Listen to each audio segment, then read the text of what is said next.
Good evening, YouTube. It's your boy Humble Warrior back with you guys in another video.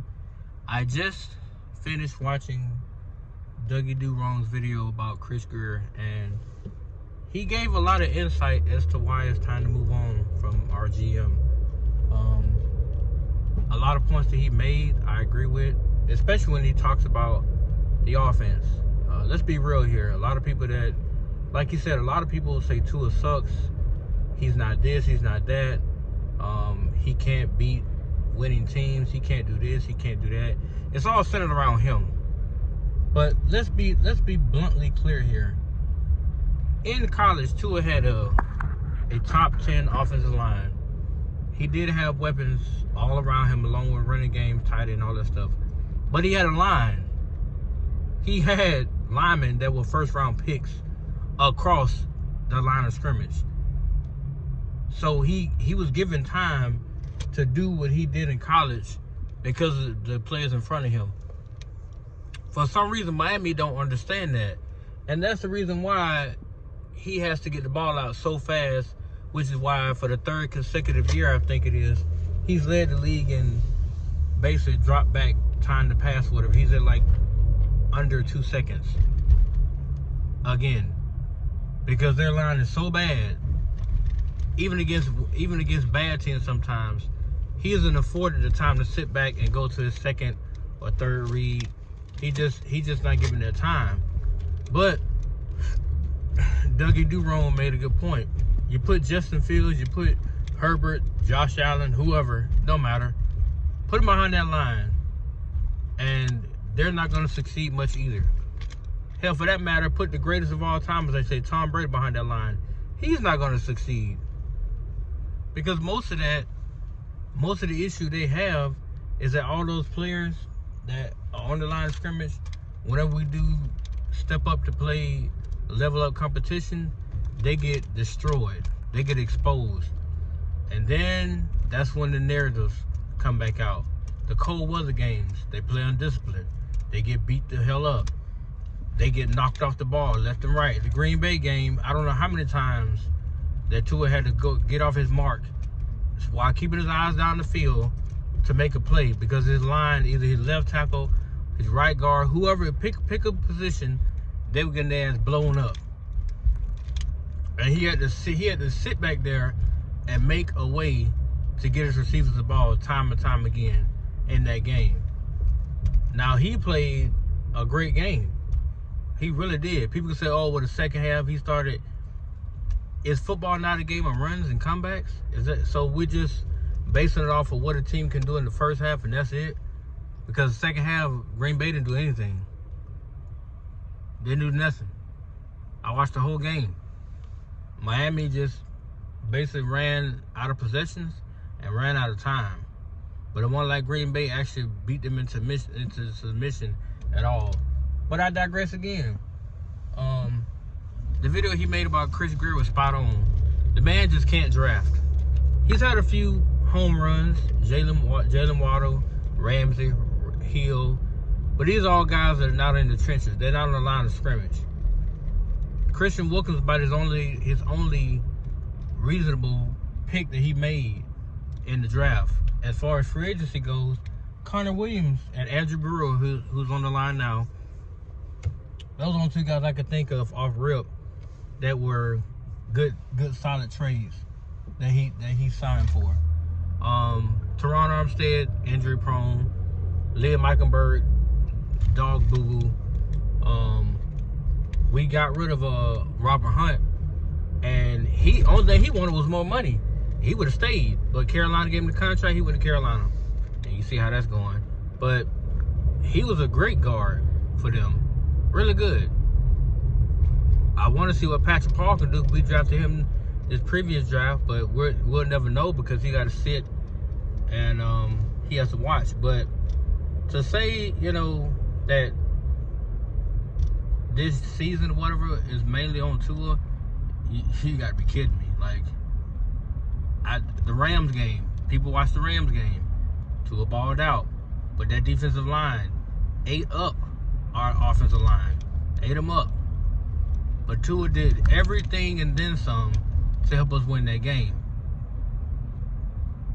He gave us an 8-point cushion, and then we kind of like cruised to victory. But he did everything to win that game. Now, Chris Grier, the GM, he does suck. For some reason, he can't identify talent. It's hard for him to do it. He's had a few sprinkles here and there. Andrew Van Ginkel. He's had Javon Holland, who I didn't care for that pick, but he turned out to be okay. Jordan Poyer, straight doo-doo butter. I don't know what the hell Chris Grier thinks of signing that man. The man was let go by the Bills, which lets you know he's not the same caliber player no more. If the Bills let him go and he was there for almost, I want to say 5, 6, maybe 7 years, then why the hell we pick him up? He's not going to give us much insight on what the Bills do. And on top of that, he's not an impactful safety anymore. So with that being said, what's the point of signing him? Marcus May, we end up cutting him. We ended up cutting David Long Jr., which at first last season, he was doing great. This year, I don't know what the hell happened. The kid we just signed from Seattle, he seems to have some promise, but we don't know. We'll find out, won't we? Calais Campbell was the best signing this year by far. The man's been consistent. Been very consistent. But Chris Grier as a GM is not that great. But the thing with people and Tua, it doesn't make sense because a lot of people say he's not Herbert. Well, correct me if I'm wrong, but don't a quarterback need time in the pocket? I'm not saying give him 5 seconds because that's retarded. But you give him 3.5 seconds, 2.5 to 3 seconds. That's more than enough time to pick your target. So why is it that he isn't allotted to have that kind of time, but they expect him to be better than most of the people he's facing? I'm just confused on that part. I genuinely am confused. Because they'll say, oh, well, you know, he should be able to pick apart the defense. And in what way should he be able to do that? If he's not given the allotted time to do it when he drops back, then what are we talking about? Because, I mean, every quarterback I've watched, the Jordan Loves, Andrew Luck, Kirk Cousins for that matter, Jared Goff, Patrick Mahomes. Yeah, I go down the list now. They all got some type of competent offensive line play. They don't have to sit there and throw the ball in under 2 seconds. Matter of fact, look at Jared Goff offensive line. He gets all day in the world to throw the ball. Detroit has built that team to win multiple championships now. Detroit is no longer a doormat in the NFL.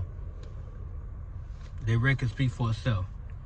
But Jared Goff and that line and those weapons, they're not there to be feared for a reason. They can put up points on you in a heartbeat. It don't take much.